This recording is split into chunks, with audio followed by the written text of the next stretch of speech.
पीठ पर गोलियां नहीं खाई, अपने मुल्क की आजादी के लिए अपने जानों को पेश किया, अपनी जानों के नजरानों को पेश किया, तो जामे मस्जिद पे गोलियां खाई। हम पीछे नहीं हटे, देखेंगे आप ही यहाँ के सुल्तान रहेंगे। मैसूर के हजरत शहीद, हमारी हुकूमत के अंदर आ जाओ, हुकूमत आपकी मैसूर में रहेगी और हिंदुस्तान पर हम हुक्मरानी करेंगे। ये पेशकश और खुदा हमारा है और ये अक्स पे मत रहो।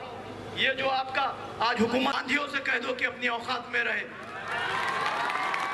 साथियों, इस मंजर पर मेरे को मंजर भोपाली का वो इस मुल्क अजीज की आजादी के लिए का जो बाप है नरेंद्र मोदी, वो भी हर साल वहां पर पूरी ताकत के साथ, हिम्मत के साथ हमको एक दूसरे के शाना बाशाना आया था।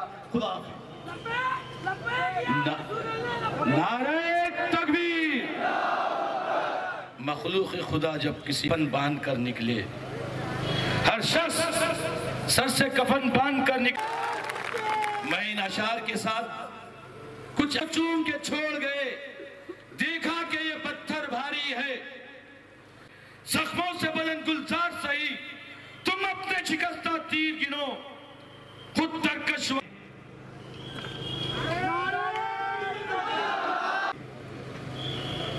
की आवाज़ पर शहरियान नांदेड़ ने, शहरियान नांदेड़ के गैर मुसलमानों ने लब्बैक कहते हुए आज बाद नमाज जुमा में अपनी हाज़िरी देकर इस जलसे में हाज़िर रहकर एहतजाज के अंदर अपने नामों का इंदराज करवाया और ये पैगाम दिया पूरे महाराष्ट्र और उत्तर प्रदेश को कि जब कभी भी जहाँ कहीं भी मुसलमानों पे जुल्म होगा, अक़लियतों पे जुल्म होगा, तो यकीनन नांदेड़ का मुसलमान मुत्तहिदा तौर पर अपनी जमात का साथ देते हुए मुसलमानों के हक़ और इंसाफ की आवाज़ उठाएगा।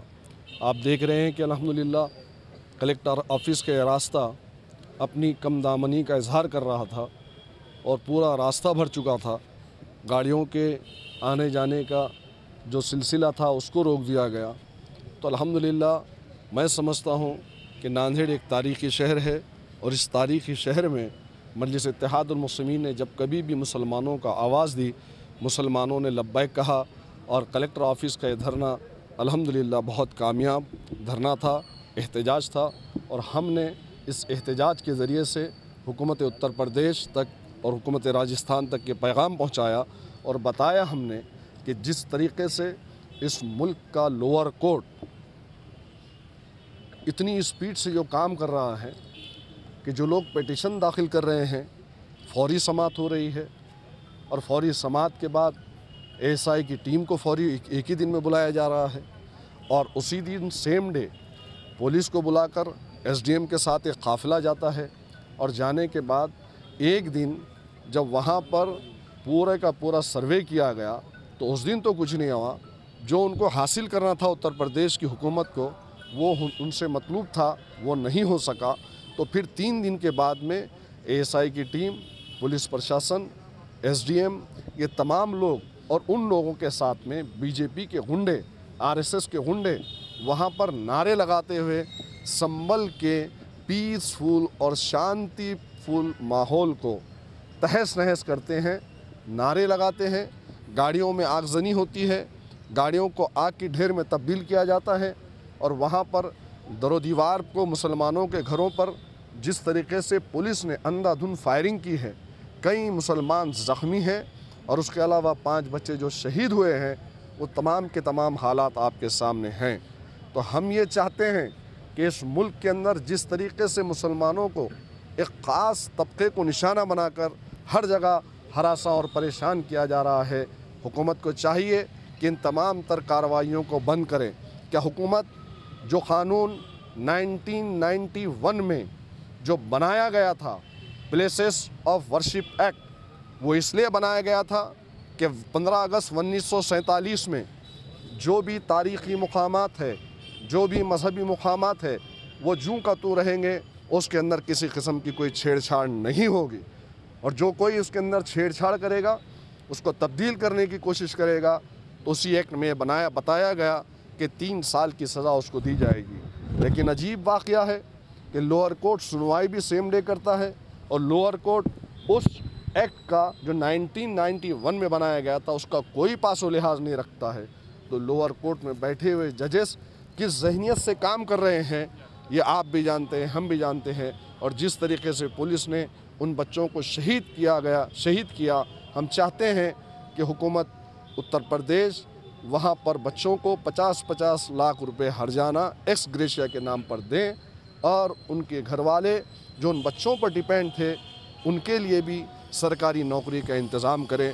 यकीनन ये तो संभल का वाक़या है, लेकिन उसके साथ साथ 2 दिनों से 800 बरस पुरानी दरगाह जहाँ पर इस मुल्क के कई वज़ीर आज़म ने जाकर उस दरगाह पे मन्नतें मांगी, मुरादें मांगी, कई लोगों ने, इस मुल्क के प्राइम मिनिस्टर्स ने चादरें और गुल वहाँ पर फूल भेजे।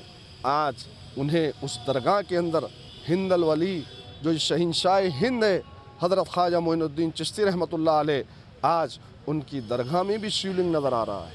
पता नहीं उनको शिवलिंग कहाँ नज़र आ रहा है, कैसा नज़र आ रहा है।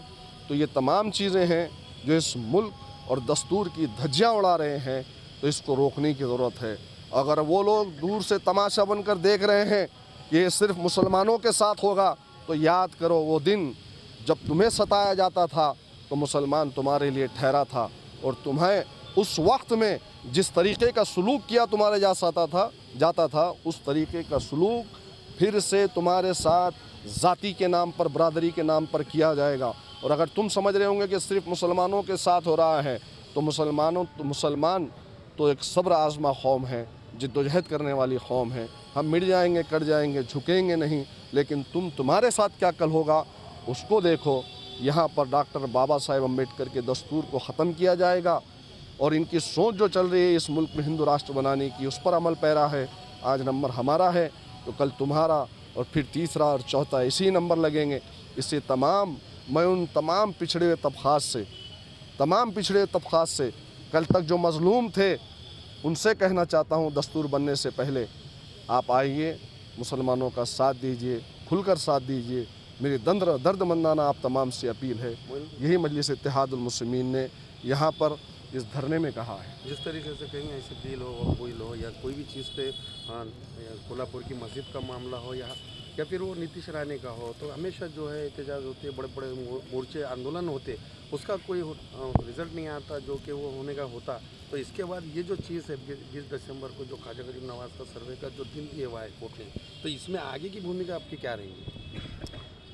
देखिए, किसी भी चीज़ को जो है एक हद तक दबाया जा सकता है, लेकिन जब उसमें वैक्यूम तैयार होता है तो उस वैक्यूम के तैयार होने के बाद उसके जो असरात मुरतब होते हैं सब जानते हैं।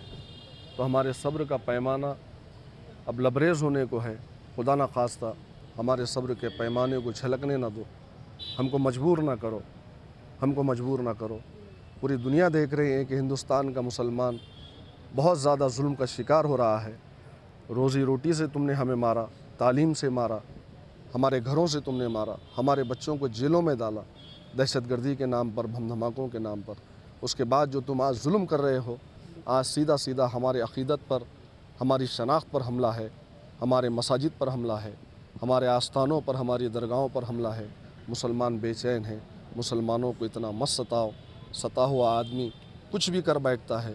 कुछ भी कर बैठने से मुराद आप समझ सकते हैं। तो सोचिए, गौर करिए, हमको ना आजमाइए, हमको परेशान मत करिए, हमारे अल्लाह के घरों को ख़त्म करने की कोशिश मत करो। तुमने आस्था के नाम पर बाबरी मस्जिद का फ़ैसला तो ले लिया, उसके बाद फिर तुमने ज्ञानवापी निकाला, फिर संभल निकाला, फिर 800 बरस पुरानी ख़दीम हमारी दरगाह हज़रत ख्वाजा मोइनुद्दीन चिश्ती रहमतुल्लाह अलैह, जहाँ पर तो हर कोई जाता था, उसको भी निशाना बनाया। बस करो, बहुत हो चुका। हमारे सब्र को ना आज़माओ, हमें मजबूर ना करो।